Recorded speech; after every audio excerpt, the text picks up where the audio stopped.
Hello and welcome back to English with Lucy. This is day 4 of my 5-day shadowing challenge. Each day takes less than 30 minutes, and by following this story-based challenge, you'll see a real improvement in your English. If you're just joining the challenge today, make sure you start with day 1 so you can follow the full story from the beginning. You'll find the complete 5-day shadowing challenge playlist linked in the description. Now, today is a bit different. We're going to have a conversation. I'll ask you a question and then show you a model answer on screen. Read the answer out loud, then we'll go through some vocabulary, grammar, and pronunciation. You'll take part in conversations at B1, B2, and C1 levels. And don't forget, your free consolidation course for day 4 is now unlocked. In the materials, you'll hear the full conversations between native speakers. In today's lesson, we're having a virtual conversation, but in the consolidation course, you'll hear the questions and answers for each level. You can shadow the entire conversation and absorb how real English sounds in natural interactions. Plus, you get exercises and extra information that we can't fit into this video. If you haven't joined yet, why? It's free. Just click the link in the description box or scan the QR code on screen now. You'll get instant access to the consolidation course. And as an added bonus, when you join the consolidation course, you're automatically added to my Black Friday waiting list for my biggest sale of the year. It's the perfect time to level up your English with the absolute best discounts and bonuses. Let's start with B1. Listen to my question, then read the answer out loud. So, where are you visiting from?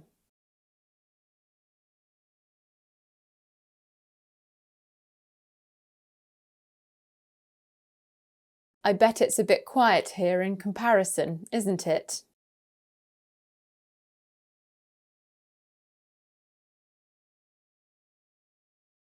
My first question was, where are you visiting from?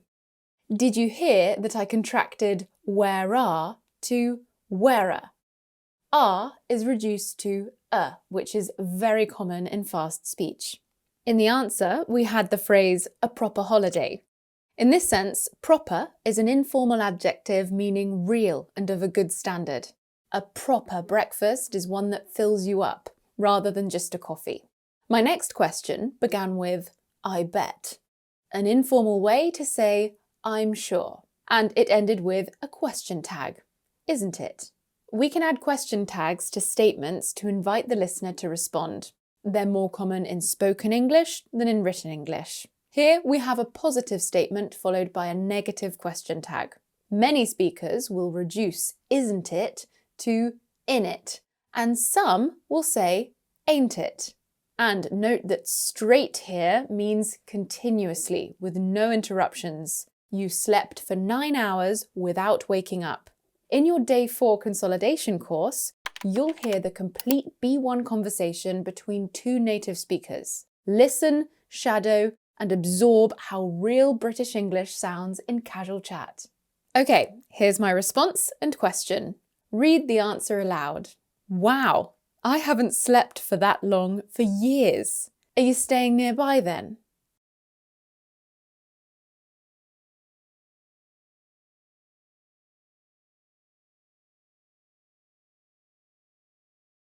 So, in fast speech, are you might be pronounced are, as in this question. Are you staying nearby? It can be challenging to catch certain words when native speakers talk fast. But the key words like staying nearby should be easier to pick out as we tend to say them more loudly. The answer started with We almost never write this, and here it's just an informal way to say yes. You also had the number 20. The second T is often elided in fast speech, 20 minutes. We then had a bit of slang, mate for friend, and had a blast, meaning had a great time. A blast is pretty high-level slang, but hopefully you could guess the meaning from the context, just as you would in a real conversation. If you're working towards B1, My Beautiful British English B1 program teaches you through real conversation. You'll hear 6 unscripted discussions with native British speakers. Not textbook dialogues, but genuine, casual conversations. Each conversation comes with full transcripts, comprehensive vocabulary breakdowns, pronunciation guides, and lesson notes, so you understand everything that's happening. You'll notice how grammar sounds in real speech and how people structure thoughts naturally. Every conversation is broken down with visual PDF downloads so you can follow along completely. This is how you stop translating in your head and start thinking in English. My students always tell me how much they love these lessons. I can't wait for you to experience them. If you've been waiting for the right moment to start, Black Friday week is the time. You'll be able to join this program with incredible savings and finally take that next step towards confidence in English. Let's move on to B2, the upper intermediate level. Listen to the question and then read the answer aloud. How are you enjoying Scotland so far?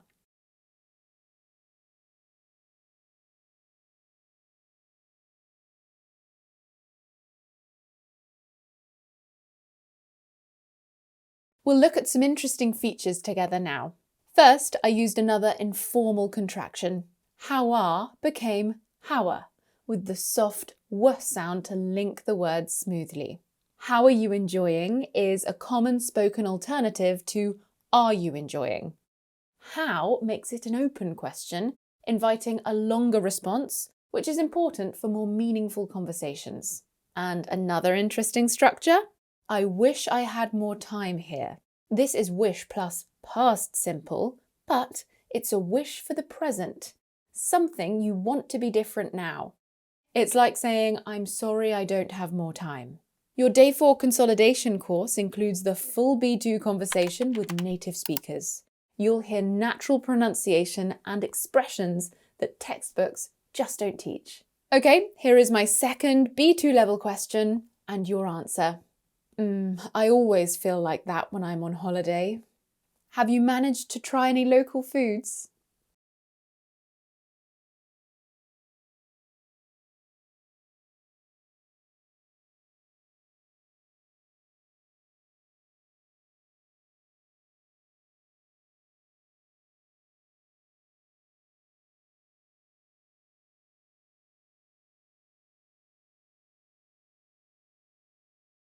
Let's go through your reply. First, we had haggis, a traditional Scottish dish. The taste of haggis was described as rich.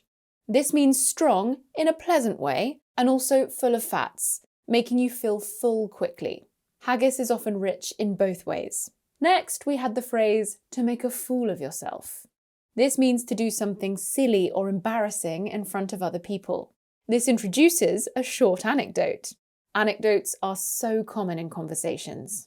Then we use the informal word duh, which we use to comment on something stupid or obvious. It's best used about yourself unless you're sure the other person won't be offended. And finally, there was a past modal of deduction. They must have thought, which is must have plus past participle. It means that the speaker is sure about something that happened in the past. Notice that must have was contracted to must have and is sometimes pronounced muster, with a schwa at the end in fast speech. Getting excited about B2? You should be, because my Beautiful British English B2 program features 12 unscripted conversations with native speakers, one every week for 12 weeks. You'll hear real British English in relaxed, natural settings covering social life, relationships, sports, news, work, and more. Each conversation includes full transcripts with IPA pronunciation guides and detailed vocabulary breakdowns. We also include some grammar analysis and cultural explanations when needed, so you have essential information to understand what's happening. You'll see exactly how pronunciation, grammar, and vocabulary work together in genuine conversations. And during Black Friday week, you'll be able to join this program at the best ever price. I can't reveal too much just yet, but trust me, you'll be thrilled you're on the list. Right, we're on our C1 level questions and answers now. Listen to the question, then read the answer out loud. Having some decent weather, eh?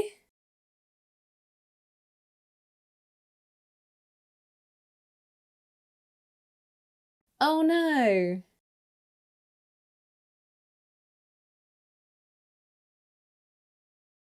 The weather has clearly turned around from the first day. So, you might have noticed that 2 words are missing from my question. The full form is we or you are having, but I just said having. Leaving out the subject and auxiliary verb at the beginning of a clause is called ellipsis. It's common in spoken English, especially in questions.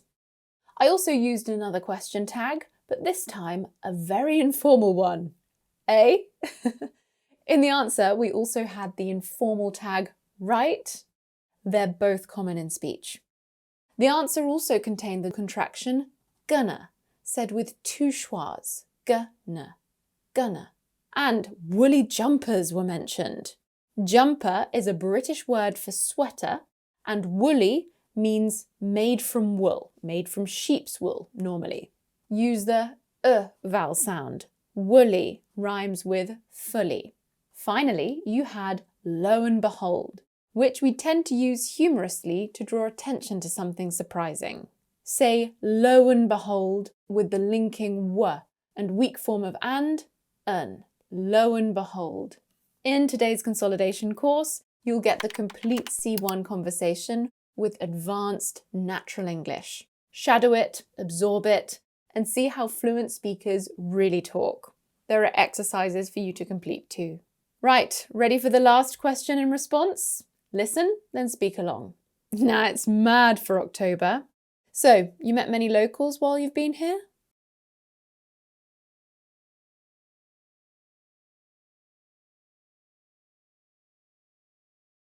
We're a pretty friendly bunch.